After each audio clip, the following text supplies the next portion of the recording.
Something very unusual may have happened inside the royal family.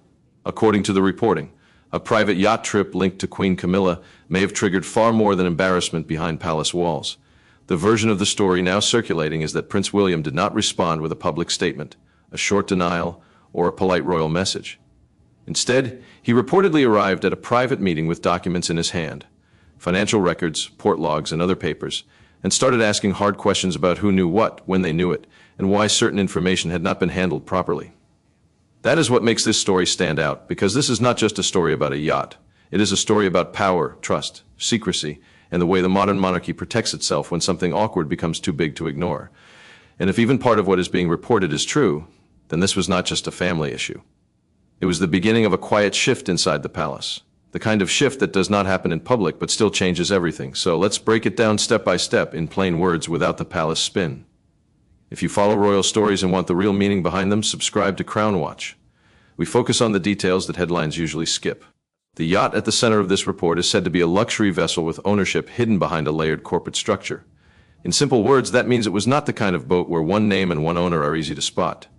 It was tied to companies in different places, and that made the whole arrangement harder to trace. That matters because in royal life, appearances are not just appearances, they are part of the job. The royal family is expected to be careful with gifts, travel, hospitality, and private relationships that could look questionable to the public. Even if something is legal, it can still become a problem if it looks like favoritism, special access, or hidden influence. And that is where this yacht story starts to matter. If a senior royal accepts hospitality on a vessel with unclear ownership and possible outside connections, people will ask questions. That does not automatically mean something criminal happened, but it does mean the optics can become dangerous very quickly. For most people, a private holiday is just a private holiday. For the royal family, it can become a test of discipline. And according to the reports, this test may have gone badly. The most important part of this story is not the yacht itself. It is the reaction. Reports suggest William had already been pushing for stricter internal rules about situations like this. He reportedly wanted senior royals to avoid anything that could create the appearance of favoritism, hidden benefits, or uncomfortable ties to outside figures. That changes the meaning of the yacht trip. If William had already been warning about these exact kinds of risks, then the trip may not have looked small to him. It may have looked like someone ignored a boundary he'd already been trying to reinforce. That would explain why the response was allegedly so direct. Instead of a statement, a private reassurance, or a simple palace explanation, the reports say William showed up to a meeting with real documents, not gossip, not vague complaints, documents. And that is a very different kind of response. It suggests he was not just annoyed, he was checking the system. He was looking at the facts. He was asking whether the palace had handled this correctly, or whether important information had been filtered, delayed, or ignored. That alone makes this story much bigger than a typical royal embarrassment. The timeline, according to the reporting, is what makes the whole situation feel even more serious. The trip reportedly happened in early July 2026. At the same time, William and Catherine were carrying out public duties in the UK, doing the usual royal work that keeps the institution looking stable and grounded. They were visiting charities, meeting people, and showing the kind of controlled public presence the monarchy depends on. Then came the first major detail. William reportedly learned about Camilla's yacht trip before the photos were made public. That is a huge point. Because if he learned about it privately first, then this was not just a media leak that forced the palace to react. It means someone inside the circle may have warned him ahead of time. That changes the whole story. It means the issue was already serious enough for someone to bypass the normal path and take it straight to the future king. So William was not reacting to public shame. He was reacting to a private warning. And if that warning was real, then the problem was already larger than what the public had seen. According to the reporting, the first public clue came from a deleted social media photo and a maritime registry document. That may sound boring, but in stories like this, boring details are often the most important ones. One image got uploaded and removed. One registry record matched the yacht. Then journalists started working backwards. They checked the port logs, they looked at the ownership structure, they asked who had been on board, they followed the trail, and that is how a private holiday becomes a public story. Because once the yacht was identified, the questions multiplied fast. Who owned it? Who arranged it? Who funded it? Was anyone connected to the palace involved in the decision? Was this hospitality supposed to be declared? Was anything left out of the official records? The moment those questions start appearing, the story stops being about one trip and starts being about the system around the trip. That is where the pressure builds. The biggest contradiction in the whole story is simple. If the trip was harmless, why was it not declared? That question keeps coming back because royal transparency rules are supposed to exist for exactly this reason. If gifts, hospitality, or benefits need to be recorded, then they need to be recorded consistently. If they are only recorded sometimes, then the rule stops looking like a rule. It starts looking optional. And that is a problem for any institution, especially one that depends on public trust. Reports suggest that the yacht trip may not have appeared in the royal family's published transparency records. If that is true, then people will naturally ask why. Was it forgotten? Was a judge not important enough? Was someone trying to avoid attention? Or was the trip kept out of the records because the optics would have been awkward? Those are not small questions. Those are the exact kind of questions that create palace pressure. And if there was also an earlier trip on the same yacht that was not declared, then the issue becomes much worse.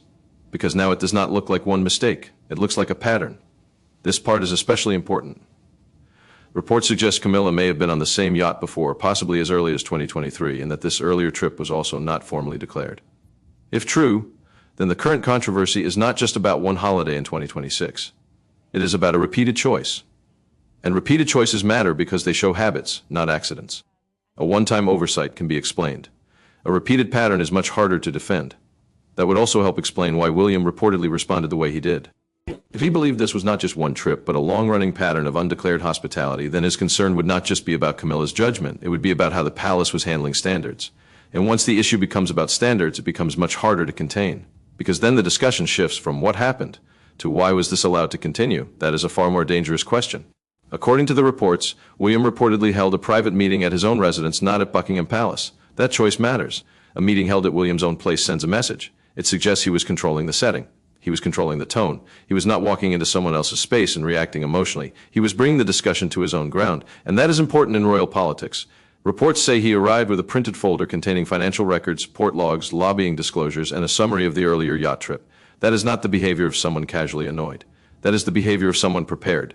Someone who wants the facts. Someone who wants a paper trail. Someone who is not going to rely on vague explanations or half answers. He reportedly wanted to know who knew about the earlier trip, why the information had not gone up the chain properly, and what King Charles had actually been told. That is the part that makes the story feel like a palace audit, not gossip, an audit. If the reporting is accurate, then one of the most serious problems may be that Charles did not receive the full picture.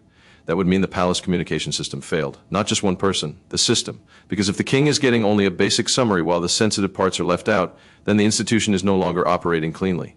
It is filtering itself. And that is exactly the kind of thing William seems to have little patience for. According to the reports, his response was not simply, "Why did this happen?" but "Why was this not handled properly?" That is a much deeper issue. One is about an event. The other is about governance. And if William was pushing for a written disclosure, a review of patronages, and a pause in contact with the yacht owner, then he was clearly not treating this as a small misunderstanding. He was treating it as a risk to the institution, a risk to the image of fairness, a risk to the monarchy's credibility. The fact that William reportedly brought documents is one of the strongest parts of the story, because documents mean process, and process means power. When someone walks into a meeting with records instead of emotions, they are making a statement. They are saying this is not about rumor, it is about evidence. That is the kind of approach many people expect William to use as future king. He is often described as someone who prefers structure, discipline, and careful planning over public drama. That seems to fit here. If the reports are true, he was not trying to create a public fight. He was trying to force the palace to behave like a serious institution. That is why this story feels so important, because it may be showing us William's leadership style in action. Not loudly, not dramatically, but with pressure, records, and boundaries. To be fair, Camilla's side may simply be that this was a private holiday and nothing more. That is possible. Senior royals do travel privately. They do take breaks. They do have personal relationships and informal hospitality arrangements. But the problem is that when you sit at the top of a monarchy, private actions do not stay private for long if the optics are wrong. And this is where the issue becomes less about legality and more about judgment. Even if no law was broken, the public can still lose confidence if it feels like the rules are being applied unevenly. That is why the story spread so quickly, not because people love royal gossip, but because stories like this touch something bigger: fairness, standards, and trust. If a royal family member appears to benefit from something that should have been declared and wasn't, people will assume the worst unless the palace explains the situation clearly. And if the palace does not explain it clearly, then the story grows on its own. What makes this story even more interesting is that it may fit a wider pattern. Reports suggest Camilla's official calendar later became lighter. Some solo engagements were reportedly reassigned. Her office may have been restructured with fewer staff. Some senior palace briefings may have become less accessible to her team. At the same time, Catherine reportedly took on more important engagements, including some that had originally been linked to Camilla. Now, none of that automatically proves a punishment. But when several small changes all point in the same direction, people start noticing.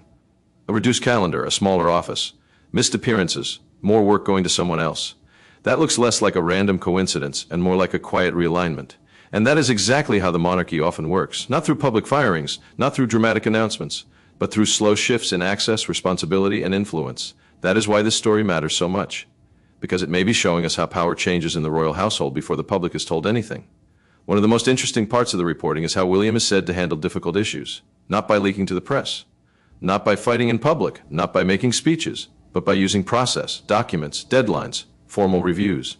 That is a very specific kind of power, and it fits the image many people have of William as a future king who wants a smaller, cleaner, more disciplined monarchy. One with fewer loopholes. One with stronger financial oversight. One with clearer rules about gifts, hospitality, and outside relationships. If that is really his direction, then this yacht issue may have given him a chance to show it. Not in theory, in practice. Because once you start asking for written disclosures, reviews, and formal explanations, you are no longer just reacting to a scandal.